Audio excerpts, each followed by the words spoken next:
14 things inside a Japanese Genkan, and why every home needs one. There's a small patch of floor just inside every Japanese front door that most Westerners walk straight past without understanding.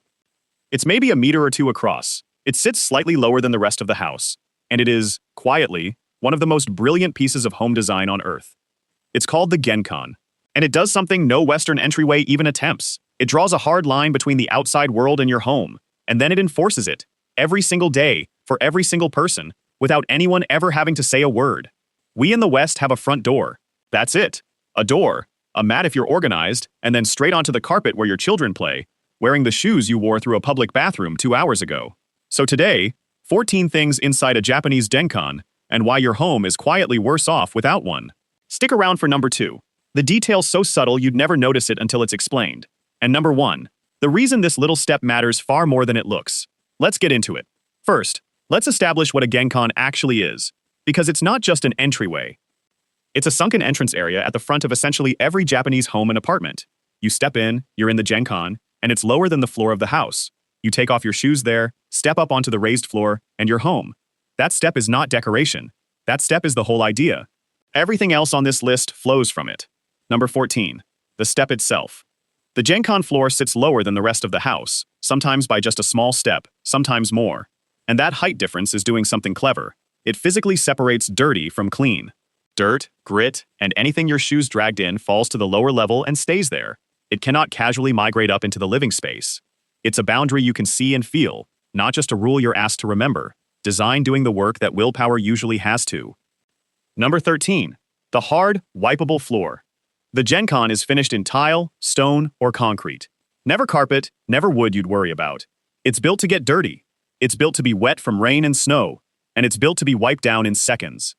Compare that to a Western entryway, which is usually just the same flooring as the rest of the house. We use the exact same surface for the muddiest square meter of the home as for the room we relax in. Number 12. The shoe cabinet. Built right into nearly every Genkan is a shoe cabinet, the getabako. It's not a rack you bought and shoved in a corner.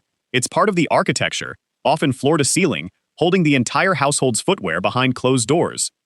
This is why Japanese entryways don't have shoe piles. The shoes have a home, at the exact spot where you take them off. There's no journey required, no decision to make. No, I'll deal with it later. The design removes the possibility of the mess. Number 11. The slippers. Waiting on the raised step are indoor slippers. You step out of your outdoor shoes, step up, and step into slippers. The transition is seamless and immediate. And crucially, there are guest slippers too. When you visit a Japanese home, a pair is set out for you. The system isn't just for the family. It's built to absorb visitors without anyone having to have an awkward conversation about shoes. Number 10. The separate bathroom slippers. Here's a detail that delights people the first time they encounter it. Many Japanese homes have a second, dedicated pair of slippers that live at the toilet room door. You swap into them to go in, and swap out when you leave. The logic is airtight. The toilet floor is the least clean floor in the house, so nothing that touches it should walk across the rest of the home. It's the Genkan principle applied a second time, one room deeper. Number 9. Shoes turn to face the door. Once you've stepped up, you turn around, crouch, and turn your shoes to face the door. This is standard etiquette, and it's not about tidiness for tidiness' sake. It means the next time you leave, your shoes are already pointing the right way, and you can step straight into them. It's a tiny act of preparation for your future self, and when guests do it, it's a small courtesy toward the host, keeping the entrance orderly. Number 8. The umbrella stand. Wet umbrellas stop at the Genkan. There's a stand right there, so the umbrella drips onto tile designed for water instead of trailing across the floor to a closet. Again, the wet thing never enters the dry part of the house. It's such an obvious idea that its absence in Western homes is genuinely hard to explain. Now, if you've noticed that every single item so far is solving a problem your own entryway still has, you're exactly right. And it gets better. Because the Genkan isn't just a place to take off shoes. It's a hinge between your private life and the outside world. And the next 7 items show you what that really means. We've got the door that opens the wrong way on purpose. The reason your entryway is designed to be a room you greet people in. And at number 1, the idea that turns this little step into something much bigger than storage. Keep watching. Number 7. The outward opening door. This is the detail I love most, because it reveals how carefully all of this was thought through.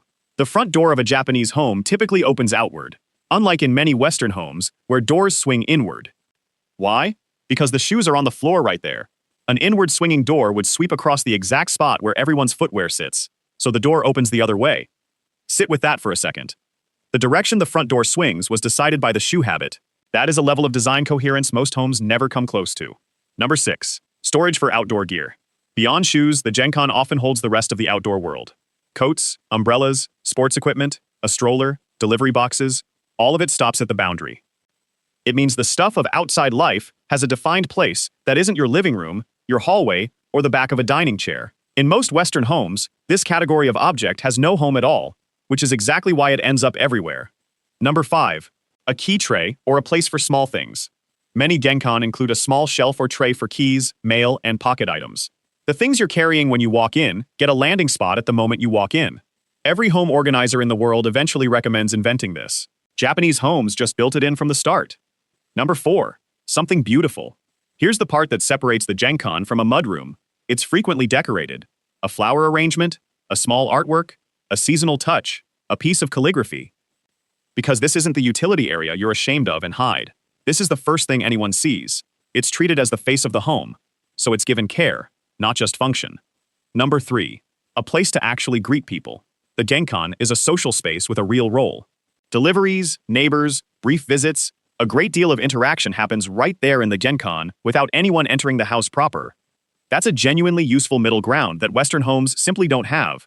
You either stand awkwardly in the doorway, or you invite someone all the way in. The Genkan gives you a third option, a proper, dignified space to receive someone that isn't your living room. Number 2. The step that makes the rule obvious. Here's the detail I promised you, subtle, and the key to everything. Nobody has to enforce the no shoes rule in a Japanese home. There's no sign, no reminder, no passive-aggressive note, no awkward request to a guest. Because the architecture says it for you. The floor drops. The surface changes from tile to wood. The shoe cabinet is right there. The slippers are waiting on the step. Every physical cue in that space tells you, without a word, exactly what to do. And it tells strangers, children, and guests just as clearly as it tells you. That's the genius. Western homes try to solve this with a rule, and rules require constant human effort to maintain. Japan solved it with a step, and a step never gets tired, never forgets, and never has to ask. Number 1. It's a threshold, not a doorway. And here's what the Genkan really is. It's not storage, it's a transition. You cross it, and you change state.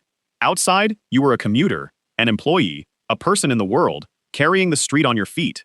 You step down, you step out of your shoes, you step up, and you're home. The dirt stays down there. So in a way, does everything else you were carrying. That small ritual, performed twice a day, every day, for your whole life, does something a Western front door never even tries to do. It makes coming home an actual event. A tiny, wordless ceremony that marks the boundary between the world and your life. We open a door and keep walking. Japan built a threshold and made you pause on it. So look at the full picture. A step that separates clean from dirty. A wipeable floor. A built-in shoe cabinet. Slippers ready and waiting. A door that swings outward because of the shoes. A place for umbrellas, coats, keys, something beautiful to greet you. A space to greet others. And a daily ritual that quietly closes the door on the outside world. None of it is expensive. None of it is high-tech. It's one small area, designed properly, doing more work than most entire hallways. And here's the good news. You can borrow most of this today without renovating anything. Put a real shoe cabinet by your door, a closed one, not a rack. Put slippers beside it, including a pair for guests. Add a tray for keys. Put down a hard, wipeable mat and commit to it as the boundary. Then take your shoes off, every time, and turn them to face the door. You won't have a Genkan, but you'll have the idea behind it. And the idea is the part that matters. So tell me below, do you take your shoes off at home? And if you don't, after this list, are you starting to reconsider? I genuinely want to know. If this made you look at your own front door a little differently, stick around, because Japan is absolutely full of these small, quiet, brilliant decisions hiding in plain sight, and we're working through every one of them. So why don't we have this? Honestly, it's just one step. What's stopping us?